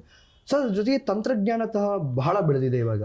ಅದರ ಫೀಲ್ಡಲ್ಲೂ ಇವಾಗ ನಮ್ಮ ಕನ್ನಡದವರಿಗೆ ಬೇರೆ ರಾಜ್ಯಗಳು ಅವ್ರಿಗೂ ಬಹಳ ತೊಂದರೆಗಳು ಕೂಡ ನಡೀತಾ ಇದೆ. ಅಲ್ಲಿ ಅವ್ರನ್ನ ಸ್ವಲ್ಪ ತಪ್ಪಾಗಿ ನೋಡೋದು ಕೂಡ ನಡೀತಾ ಇದೆ ಇವಾಗಿನ ಕಾಲದಲ್ಲಿ. ಸೊ ಇಂಥವ್ರುಗಳಿಗೆ ರಕ್ಷಣೆ ಮಾಡಲಿಕ್ಕೂ ಮತ್ತು ಅವ್ರುಗಳಿಗೆ ಏನಾದರೂ ಒಂದು ಸಂದೇಶ ಕೊಡೋಕ್ಕಾಗುತ್ತಾ? ನಿಮ್ಮ ಗುರಿ, ನಿಮ್ಮ ನೆಕ್ಸ್ಟ್ ಸ್ಟೆಪ್ಗಳೆಲ್ಲ ಬೇರೆ ಇಂಥವ್ರಿಗೂ ಏನಾದರೂ ಪ್ಲ್ಯಾನ್ ಇದೆಯಾ ಅಥವಾ ಹೇಗೆ? ಇಲ್ಲ, ಖಂಡಿತ ಇದೆ. ಇತ್ತೀಚಿನ ದಿನಗಳಲ್ಲಿ ನಾವು ಗಮನಿಸಬೇಕಾಗಿರೋದು ಏನು ಅಂತಂದರೆ, ಬ್ರಿಟಿಷರು ವ್ಯಾಪಾರಕ್ಕಾಗಿ ಇಲ್ಲಿ ಬಂದು ನಮ್ಮ ದೇಶವನ್ನು ಹೇಗೆ ಆಳಿದ್ರು, ಆ ರೀತಿ ಉತ್ತರ ಭಾರತದಿಂದ ಬಂದಿರತಕ್ಕಂತಹ ವ್ಯಾಪಾರಕ್ಕಾಗಿ ಬಂದಿರತಕ್ಕಂತಹ ಕೆಲವೊಂದು ಸಮುದಾಯಗಳ ವ್ಯಕ್ತಿಗಳು ಇವತ್ತು ನಮ್ಮನ್ನು ಆಳುವ ಪರಿಸ್ಥಿತಿಗೆ ಬಂದಿದ್ದಾರೆ. ಅವ್ರನ್ನೆಲ್ಲರಿಗೂ ಕೂಡ ನಾನು ಈ ಮುಖಾಂತರ ಹೇಳೋದು ಒಂದೇ, ನೀವು ವ್ಯಾಪಾರ ಮಾಡ್ಕೊಳ್ಳೋಕೆ ಬಂದಿದ್ದೀರಾ, ವ್ಯಾಪಾರ ಮಾಡಿ. ಅದು ಕಾನೂನು ಚೌಕಟ್ಟಿನಲ್ಲಿ ಏನೇನಿದೆ ಅದ್ರ ಪ್ರಕಾರ ವ್ಯಾಪಾರಗಳು ಮಾಡಿ ಹೊರತು ನಮ್ಮ ಮೇಲೆ ದಬ್ಬಾಳಿಕೆ ಮಾಡಲಿಕ್ಕಲ್ಲ. ಒಂದು ವೇಳೆ ಅದೇನಾದರೂ ಈಗಾಗಲೇ ಕಂಡು ಬಂದಿದೆ, ಮುಂದಿನ ದಿನಗಳಲ್ಲಿ, ಮೊನ್ನೆ ಒಂದು ಬೆಂಗಳೂರಲ್ಲಿ ಒಂದು ಚಿಕ್ಕಪೇಟೆಯಲ್ಲಿ ಒಂದು ಘಟನೆ ನಡೆಯುತ್ತೆ. ಒಬ್ಬ ಮಹಿಳೆ ತನಗೆ ಅವಶ್ಯಕತೆ ಏನಿತ್ತೋ ಏನಿಲ್ಲೋ ಗೊತ್ತಿಲ್ಲ, ಒಂದು ಸಣ್ಣ ಪ್ರಮಾಣದ ಒಂದು ಸೀರೆ ಕದ್ದಿದ್ದಾಳೆ ಅಂತೇಳಿ ಬಜಾರಲ್ಲಿ ನಡಿ ರೋಡಲ್ಲಿ ಕಾಲಿಂದ ಹೊದ್ದು, ಎಲ್ಲಿ ಒಬ್ಬ ಹೆಣ್ಣಿಗೆ ಮುಟ್ಟಬಾರ್ದು ಅಲ್ಲೆಲ್ಲ ಕಾಲಿಂದ ಹೊದ್ದು ಏನು ಮಾಡಿದ್ರಲ್ಲ ನೀವು, ಅದಕ್ಕೆ ಉತ್ತರ ಈ ಮಾಧ್ಯಮದಿಂದ ಕೊಡ್ತಾ ಇದ್ದೀನಿ. ಮುಂದಿನ ದಿನಗಳಲ್ಲಿ ನಿಮ್ಮ ಮೂಟೆ ಕಟ್ಕೊಂಡು, ಗಂಟು ಮೂಟೆ ಕಟ್ಕೊಂಡು ಹೋಗಬೇಕಾಗುತ್ತೆ. ಕನ್ನಡಿಗರಿಗೆ ಉದ್ಯೋಗ ಅಲ್ಲ, ಕನ್ನಡಿಗರೇ ವ್ಯಾಪಾರ ಮಾಡಬೇಕಾಗುತ್ತೆ. ಆ ಒಂದು ವ್ಯವಸ್ಥೆಯನ್ನು ಖಂಡಿತವಾಗ್ಲೂ ನಾವೆಲ್ಲರೂ ಕೂಡ ಕನ್ನಡ ಪರ ಹೋರಾಟಗಾರರು ಇದರ ಬಗ್ಗೆ ಚಿಂತನೆ ಮಂಥನೆ ನಡೆಸ್ತಾ ಇದ್ದೀವಿ. ಎಲ್ಲರೂ ಕೂಡ ಒಂದಾಗ್ತೀವಿ.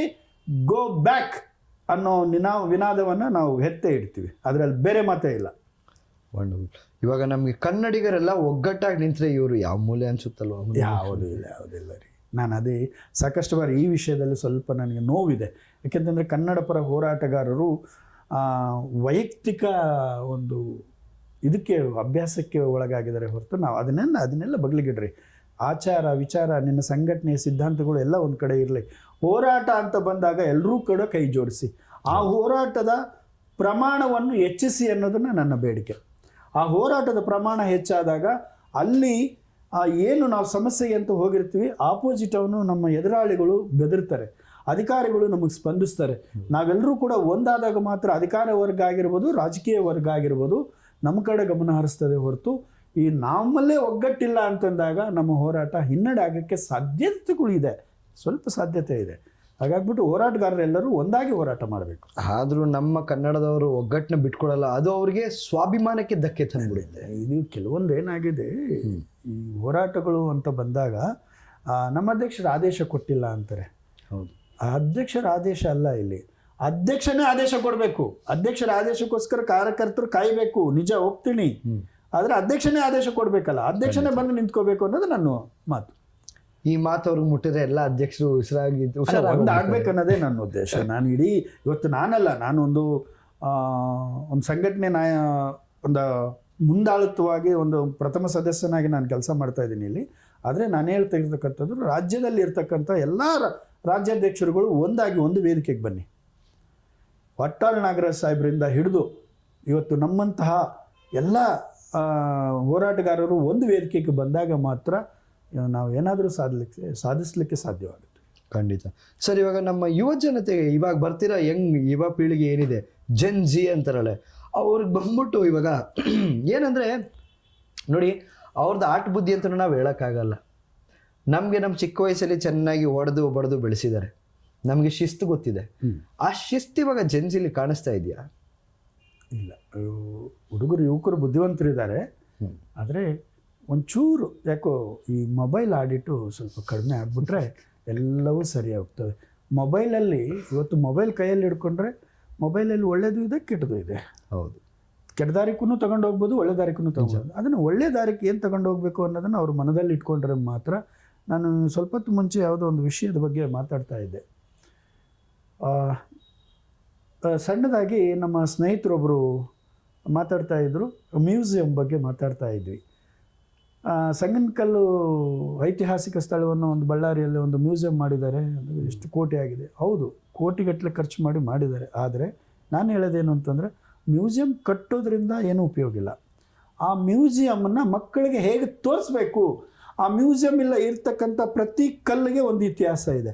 ಆ ಕಲ್ಲು ಇತಿಹಾಸವನ್ನು ಮಕ್ಕಳಿಗೆ ಹೇಳಬೇಕು. ಅವತ್ತು ಮಾತ್ರ ಆ ಮಕ್ಕಳು ಬದಲಾವಣೆ ಆಗೋಕ್ಕೆ ಸಾಧ್ಯ ಆಗುತ್ತೆ. ಅಲ್ಲಿಂದನೇ ಬುನಾದಿ ಆಗುತ್ತೆ. ಹಿರಿಯರಿಗೆ ಹೋಗಿ ನೀನು ತೋರಿಸ್ಬಿಟ್ರೆ ಆ ಹಿರಿಯ ಏನು ಮಾಡ್ತಾನೆ, ಅವನ ಕುಟುಂಬ ಭಾರ ಹೊತ್ಕೊಂಡ್ಬಿಟ್ಟಿರ್ತಾನೆ. ಈಗಾಗಲೇ ನನಗೆ ಎಷ್ಟು ಕುಟುಂಬದ ಭಾರ ಇದೆ, ಪ್ರತಿಯೊಬ್ಬನಿಗೂ ಕುಟುಂಬದ ಭಾರ ಇದೆ. ಅದನ್ನು ನೋಡ್ಕೊಳ್ಳ, ನೀನು ಕಲ್ಲಿನ ಬಗ್ಗೆ ನಾನು ಮಾತಾಡ್ಲಪ್ಪ ಅಂತಾರೆ. ಅದಕ್ಕೆ ಪ್ರತಿಯೊಂದು ಸರ್ಕಾರಿ ಶಾಲೆ, ಪ್ರತಿಯೊಂದು ಖಾಸಗಿ ಶಾಲೆ ಮಕ್ಕಳನ್ನು ಪ್ರತಿದಿನ ಒಂದು ಶಾಲೆಯನ್ನು ಅಲ್ಲಿ ಕರ್ಕೊಂಡು ಹೋಗಿ ಆ ಮಕ್ಕಳಿಗೆ ಆ ಕಲ್ಲು ಏನು ಹೇಳ್ತಾ ಇದೆ ಅನ್ನೋದನ್ನು ವಿವರಿಸಿದಾಗ ಮಾತ್ರ ಬದಲಾವಣೆ ಆಗೋಕ್ಕೆ ಸಾಧ್ಯ, ಪರಿಸರ ಉಳಿಸ್ಲಿಕ್ಕೆ ಸಾಧ್ಯ. ಹಾಗೆಯೇ ಎಲ್ಲ ಯುವಕರನ್ನು ನಾವು ಮಾರ್ಗದರ್ಶನ ಹೇಗೆ ಮಾಡಬೇಕು ಅಂತಂದರೆ, ಬಾಟಮಿಂದ ಬರಬೇಕು, ತಳಮಟ್ಟದಿಂದ ಅವ್ರಿಗೆ ಎಜುಕೇಟ್ ಮಾಡಬೇಕು.